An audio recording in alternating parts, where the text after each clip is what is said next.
Ooh, get yourself tatted up and show your 12 spirit right there. That's some nice ink, isn't it? Matt Case, 95.7 The Jet for the Best Fans Video Podcast here at the Washington State Fair in Puyallup, Big Bend, Washington, as we roll on the Best Fans Video Podcast. Hawks travel south to Southern California to take on the Rams. That's right, it's a shorter flight. It should be a good game. Still a regular start time, so we don't have to worry about a 10 a.m. start. I know the Fish Jeff Aaron, he's already up at 10 a.m. every morning. He's already breaking down the game. He's got analysis and insight that only the Fish has. He's kind of a little crazy, and that's why we love him. Here he is, the Fish Jeff Aaron. Hey everyone, welcome. I'm the Fish Jeff Aaron. Yeah, that's my show. 3 to 6 for the Fish on Fox Sports 1380. Welcome to the Best Fans Video Podcast. My job is to talk about the opposing team. This week, the Los Angeles Rams are back.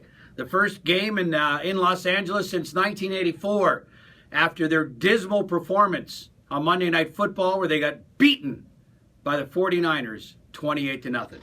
So what I did was I reviewed the first half game tape from Monday night's game. Yeah, that's semi-pro. And that's what the 49ers look like, a semi-pro football team. This was horrible with a capital horrible. This was just awful on Monday night. The Rams came out in a slumber and never woke up on Monday Night Football. I think the Seahawks' biggest issue this week is guarding against complete, utter overconfidence. Now, week to week, things change in the National Football League. This isn't my first rodeo. I've been around the block. But I think the Seahawks should throw the first half and the second half game film in the garbage can because it will do no good to watch because they will become dramatically overconfident. Case Keenum, the starting quarterback for the Rams, his numbers were so incredibly atrocious. 17 of 35, he completed less than 50% of his passes against the 49ers defense, 0 touchdowns, 2 interceptions, and his quarterback rating was 5.0. This is all while the number 1 overall pick in the draft, Jared Goff, sits on the sidelines in street clothes. This is unprecedented and has never happened before. The number 1 overall NFL draft pick, healthy, ready to play, is sitting on the bench while a quarterback with a QBR rating of 5 gets blanked, shut out, no points, in a 28-0 season-opening disaster to the San Francisco 49ers. For those of you that drafted Todd Gurley in fantasy football, there's a little red button in the corner on this phone. It's right there. Push it. That's the panic button. 8 in the box. He couldn't get any breathing room. He averaged 2.7 yards a carry, and he's supposed to be the best running back in football. Jeff Fisher, let me do a Jeff Fisher impersonation.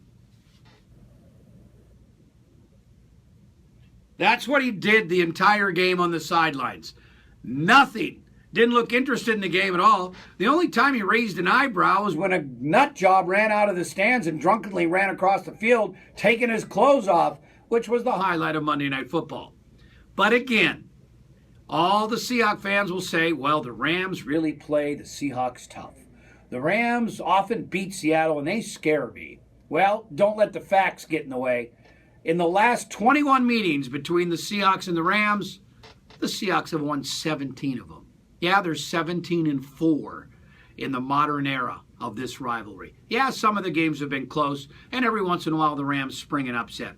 Now, they'll have 90,000 fans in the stands. There'll be some emotion. It'll be a pretty fired-up crowd, and I think the Rams have to play better than they did last week.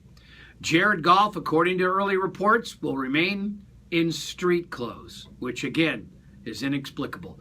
It's inexplicable as the sun setting in the east, which is where Jared Goff thinks the sun sets. Maybe he's not smart enough to be their quarterback. I'm not sure. Todd Gurley, always a danger. Tavon Austin, their star wide receiver, had 4 catches last week for 13 yards. He averaged 3.3 yards per catch. So there's not much to report on in this game. I'm not going to break down the Rams because they're already broke down. They are crazy bad in their week 1 performance. Don't expect that performance again. They should have a pretty brisk week of practice. The coaches should have their attention because everything that could go wrong did. Nothing went right for the Rams. So with that being said, 90,000 people, a lot of Rams fans, I'm sure a lot of Seahawks have made the trip as well. Seahawks fans probably will be well represented in the LA Coliseum, which is also a place very familiar for Pete Carroll. He's going to love to run out of that rotted locker room in the visitors' tunnel of the LA Coliseum. Should be a lot of fun, should be some nostalgia, but don't expect a close game in this rivalry. The Seahawks offense was pretty bad last week. They won't need to be much better this week to beat the Rams. A low-scoring, fairly dull affair, but the Hawks go to 2-0. 2-0, baby. It's all that matters. The win on the scoreboard. I'm the Fish, Jeff Aaron. That's my weird breakdown of the Rams. I got to sit back and watch the second half of game tape now.